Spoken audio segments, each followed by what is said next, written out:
Some childcare centers in Israel had a problem. Parents would often come late to pick up their kids, and so teachers would have to stay late to wait for them to arrive. The centers came up with a very reasonable, rational solution and imposed a small fine on the parents each time they arrived more than 10 minutes late, expecting this punishment to be enough motivation to get parents to pick up their kids on time. But that isn't what happened. This is Behavioral Science Toolkit, a series on behavioral science and its applications. If you want to see more videos like this, be sure to hit the like and subscribe buttons below. Before we return to what happened at the childcare centers, let's take a quick look at an experiment that shed some light on the outcome. Two researchers, James Heyman and Dan Ariely, wanted to test how different forms of payment affected people's motivation to complete a task. So, as is commonly done in psychological studies of motivation, they had participants work at a simple, menial task repeatedly to see how many times they would complete it. In this case, the researchers had people drag a computerized ball from one end of a screen to another for 3 minutes, which they described as continuing in the grandest tradition of tasks that participants view as utterly uninteresting and without any redeeming value. As payment for this mind-numbing task, the researchers paid participants either 10 cents or $4 in cold hard cash. Others were paid in the equivalent value of jelly beans, and still others received no compensation at all. Participants that were given the straightforward financial incentive of $4 for this task dragged about 50% more balls in the 3 allotted minutes than those who received 10 cents.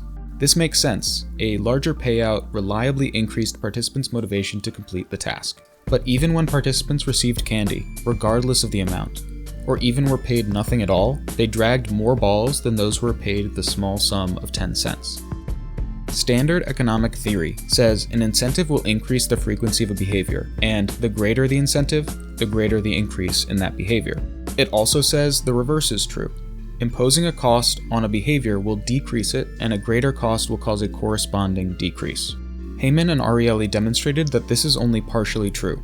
A larger monetary incentive results in greater effort than a smaller one, but a non-financial incentive like jelly beans was a more effective incentive than a small financial reward.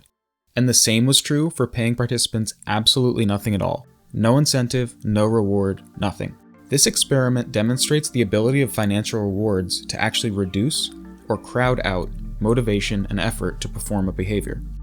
Money, when offered as compensation or reward, has the power to reframe the motivational context around a behavior. And this is exactly what happened with our Israeli childcare centers from earlier. Once the centers imposed a small monetary penalty on late arriving parents, the problem got worse. Parents who had been previously motivated to pick up their children on time, simply because that was what was expected of them, were now coming late and paying the fine instead. Before imposing the fine, parents considered the time teachers spent supervising kids after the pickup time an act of generosity that should not be taken advantage of. But the fine transformed this generosity into a service, one that could be bought by paying a small sum. In other words, what was originally considered a favor was reframed as labor.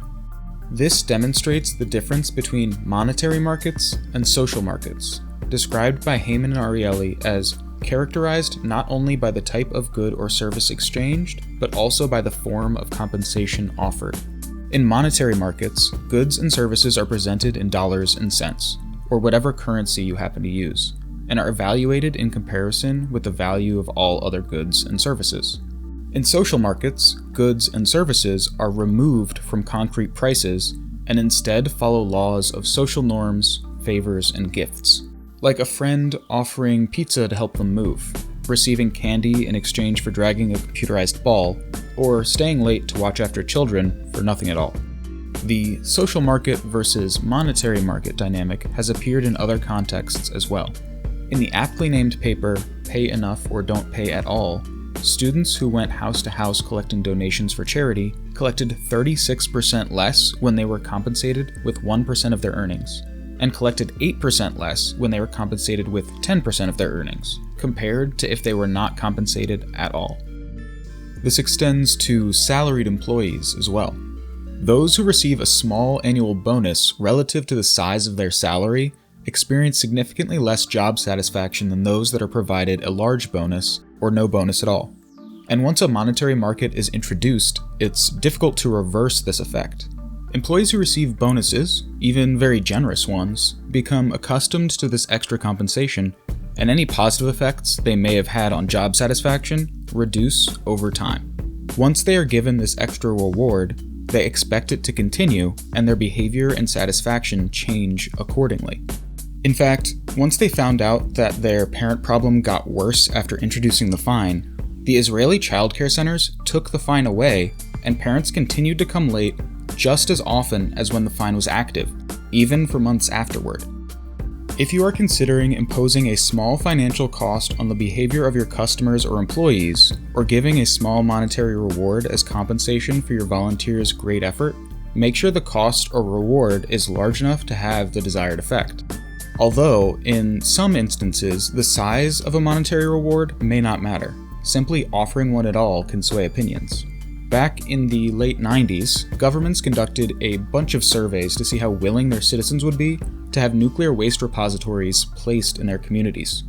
One particularly telling survey in Switzerland found a roughly 50% acceptance rate for the repository, but that rate dropped to about 25% when the respondents were offered monetary compensation for hosting the facility. This reduction in acceptance held even when the respondents were offered as much as $8,700. Instead of the favor mindset thinking of the repository's benefit to society and one's own civic duty, offering these citizens compensation crowded out their sense of civic duty and reframed the potential risks in terms of personal financial cost. So it's important to remember when trying to motivate individuals to perform a particular behavior, like picking up their children on time, or to encourage acceptance of the behavior of others, like hosting a nuclear waste repository, to avoid rewarding or punishing individuals with financial incentives if their primary motivation for the behavior is part of the social market.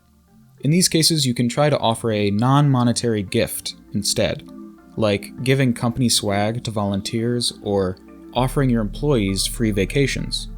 However, it should be noted that even when offering these gifts, great care should be taken not to emphasize the financial cost. When participants were paid with candy to drag that computerized ball, they put in just as much effort regardless of the amount. But when the monetary cost of the candy was emphasized by saying something like, "You will receive 10 cents worth of candy," rather than, "You will receive a handful of jelly beans," their effort reduced.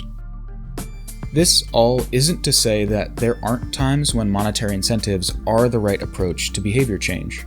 They are especially appropriate when incentivizing behaviors already in the realm of the monetary market, like shopping. Coupons, rebates, and sales all fall squarely within the standard economic framework.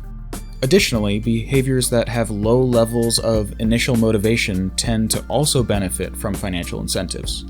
Behaviors like going to the gym or eating vegetables, especially because these health-related behaviors also tend to be removed from the social market. If you don't go to the gym or eat your vegetables, most of the time the only person that you affect is yourself. Regardless, the standard economic theory around incentives doesn't always stand. So, if you do offer a reward for favors, make it a non-monetary gift, and remember not to mention the cost. And if you're considering giving a financial reward as an incentive or as compensation for a behavior, make sure that that behavior is not part of the social market. And lastly, remember that sometimes offering no reward at all is better than offering a small one. Thanks for watching. See you in the next one.